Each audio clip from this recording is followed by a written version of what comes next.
Dans cette série, nous construisons avec le constructeur de moto Koen de Deurwaarder un café racer de A à Z. Dans les émissions précédentes, le réservoir et la selle ont été dotés d'une nouvelle couleur. Pour cela, nous nous sommes rendus chez un professionnel.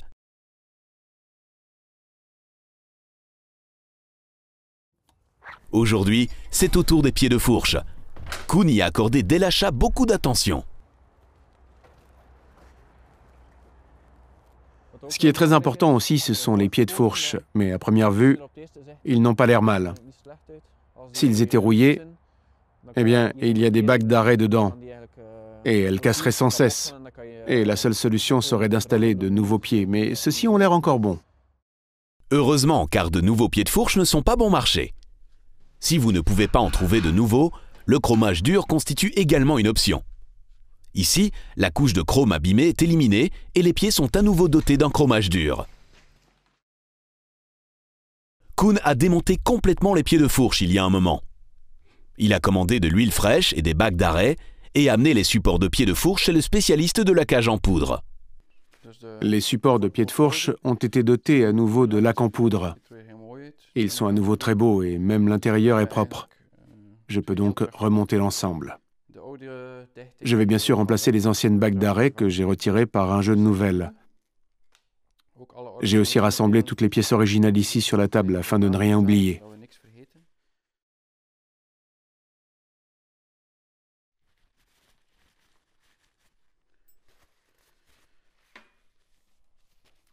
Ces bacs peuvent encore être un peu nettoyés. Si le pied de fourche devait être encore un peu rouillé, vous pouvez le poncer encore un peu avec de la paille de fer. S'il y a bien sûr de la rouille sous la plaque de couronne inférieure, cela ne sert pas à grand-chose de remplacer les bacs d'arrêt. Mais ici, il n'y a pas de problème. Nous ne devons pas nous en soucier. S'il y a de la rouille ici au-dessus, ce n'est évidemment pas un problème pour les bacs d'arrêt. Vous risquez par contre de les casser en les glissant dessus. Il vaut donc mieux enrouler un peu de papier et de ruban de masquage autour, et ainsi vous n'abîmerez pas la nouvelle bac d'arrêt. Ici, il n'y a pas de rayure, ce ne sera donc pas nécessaire. Cette pièce doit aussi être replacée dessus.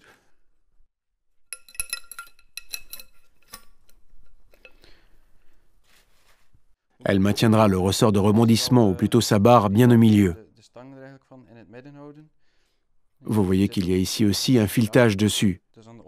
Tout à l'heure, je remplacerai donc aussi ce boulon en dessous avec une bague d'étanchéité en cuivre. Il vient ici. Je peux donc monter l'ensemble ainsi.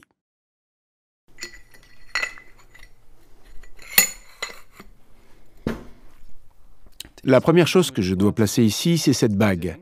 Elle maintient le pied de fourche en place. Vous voyez, il y a un peu de jeu dessus et en la montant, il disparaît en grande partie. Je prends aussi un peu d'huile.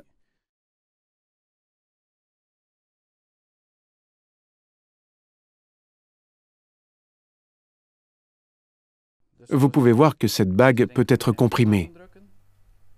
Je dois à présent la faire entrer dans l'ouverture avec un marteau et un petit burin.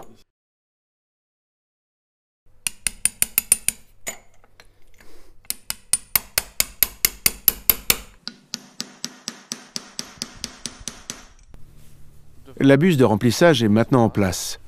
Je peux à présent fixer à nouveau le boulon en dessous. Vous fixez ainsi donc le pied de fourche même. Il n'y a alors plus non plus de risque qu'il saute à nouveau par accident. Il y a un petit anneau d'étanchéité en cuivre dessus que je vais aussi remplacer. Regardez un peu.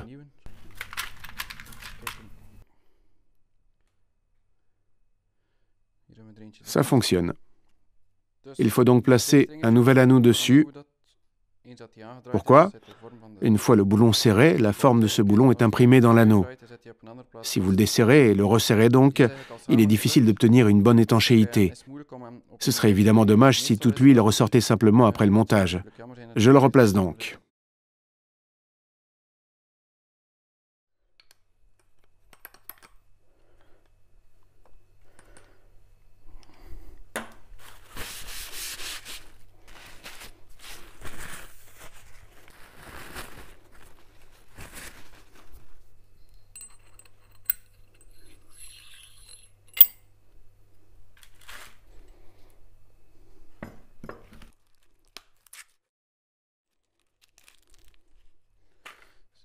Ce sont les nouvelles bagues d'arrêt de la fourche avant.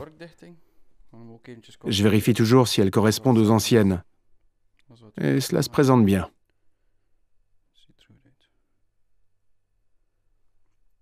Vous voyez qu'un côté est fermé et l'autre ouvert. Le côté ouvert doit bien sûr venir par en dessous.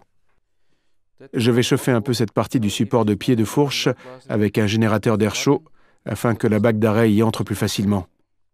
Je dois ainsi exercer moins de force pour l'y faire entrer, ce qui limite le risque de détérioration.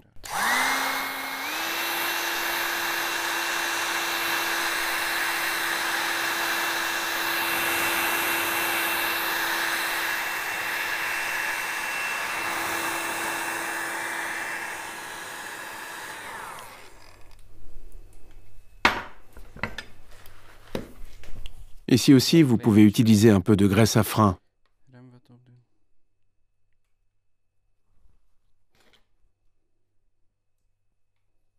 Sur l'intérieur aussi, afin qu'il passe plus facilement par-dessus le pied de fourche.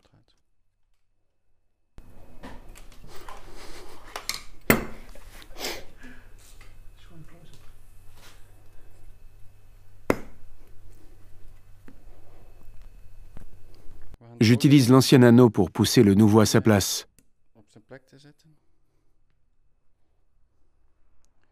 Le nouveau ne sera ainsi pas endommagé.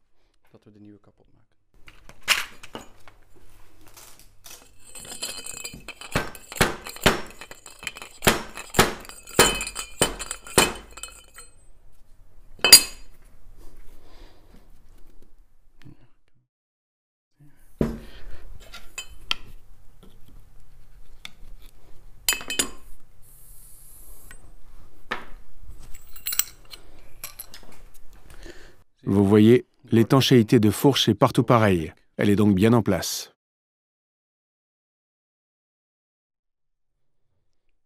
En dernier, il faut remettre ce Jean d'arrêt en place. Il maintient la bague d'arrêt en place.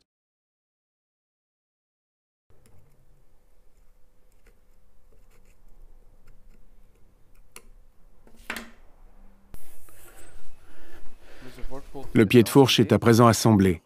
Tout à l'heure, le ressort devra être remis dedans et le bouchon dessus, mais il faut évidemment d'abord mettre de l'huile de fourche. Selon le manuel d'entretien, il faut 263 ml. Comme le pied de fourche est complètement vide, je sais qu'il faut bel et bien y mettre 263 ml. Pour cela, je le coince dans l'étau avec les mâchoires en aluminium. Le pied ne sera ainsi pas abîmé.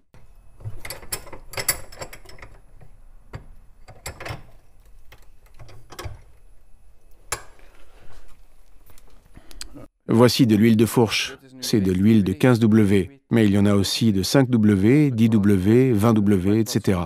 Cela indique l'épaisseur de l'huile. Le manuel prescrit 15W. J'utilise donc cette huile. Plus l'huile est épaisse, plus l'amortissement de la fourche avant est dur.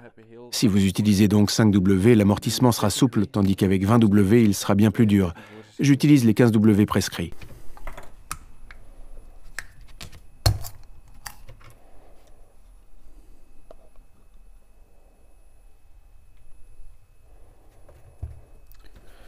C'est une seringue de 60 ml. Il me faut 263 ml, soit 4 seringues entières plus 23 ml.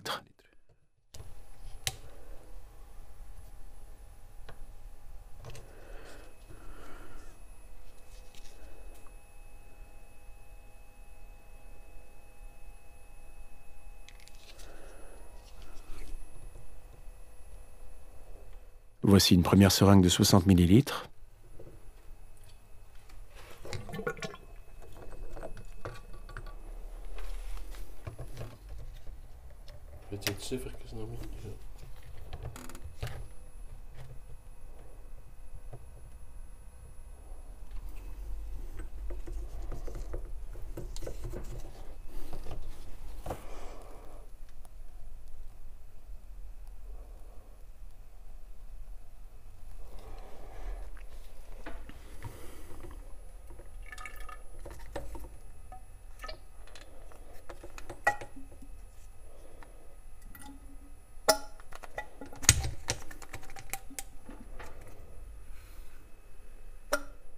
Je peux maintenant placer le ressort. Vous voyez que les spires sur ce bout sont bien plus rapprochés et ici bien plus éloignés. Plus il s'enfonce, plus il est dur de comprimer le ressort. Ce bout doit donc venir en haut. On peut aussi le voir parce que le diamètre en dessous est un peu plus petit qu'au-dessus. Il se rétrécit donc vers le bas.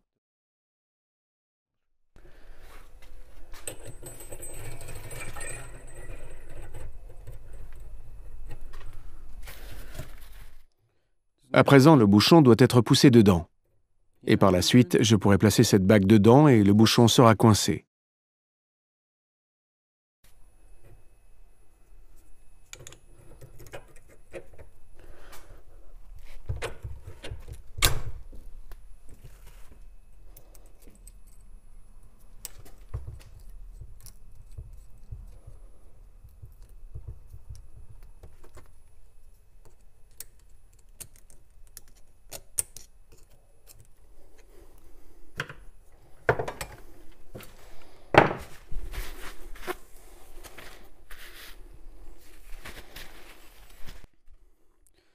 Voilà, le pied de fourche est à nouveau rempli d'huile. Une protection anti-poussière doit venir encore par-dessus, mais je dois en commander une nouvelle, car elles étaient déchirées.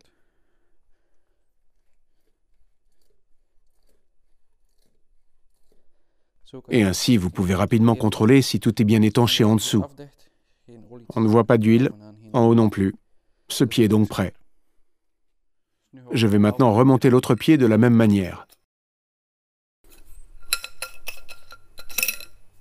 Vous contrôlez évidemment bien l'usure de tous les éléments. En cas de besoin, vous pouvez commander de nouvelles pièces. Les pieds de fourche ont une grande influence sur la conduite de la moto. N'économisez donc surtout pas là-dessus.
Les deux pieds de fourche sont à présent révisés et prêts à l'emploi.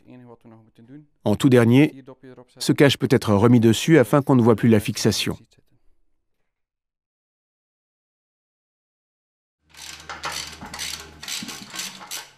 Les coudes d'échappement demandent aussi un peu d'attention. Ils ont été démontés prudemment et contrôlés minutieusement. Comme ils sont encore en bon état, ils peuvent être réutilisés.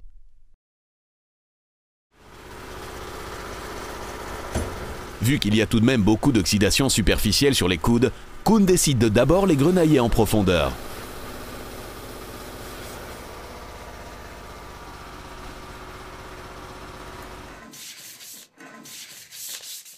Je viens de les grenailler rapidement. J'ai utilisé des microbilles de verre, ce qui est donc moins agressif que par exemple des particules de métal. C'est pourquoi je les ponce encore un peu, de manière à pouvoir les pulvériser plus tard avec de la peinture pour échappement résistante à la chaleur. Koen ponce les coudes afin que la surface soit un peu rugueuse et que la peinture puisse donc bien adhérer. Et il ne faut surtout pas oublier d'encore dégraisser. Vous pouvez utiliser un peu de nettoyant pour frein. Le dégraissage est donc aussi essentiel pour une bonne adhérence.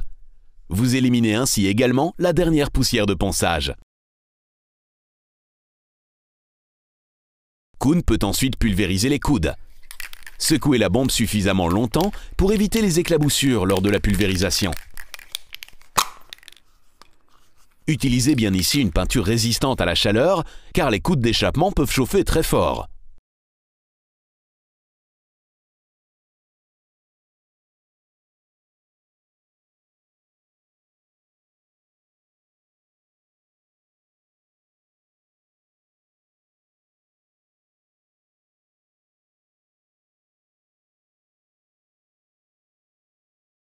Après la première couche, ils peuvent sécher un peu. Et ensuite, vous pouvez appliquer une deuxième et s'il le faut, une troisième couche.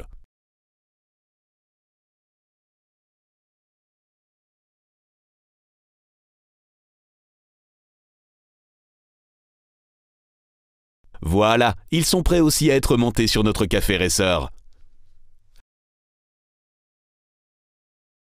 Dans la prochaine émission, les roues seront remontées. Ensuite, Koen pourra s'attaquer au montage du café racer.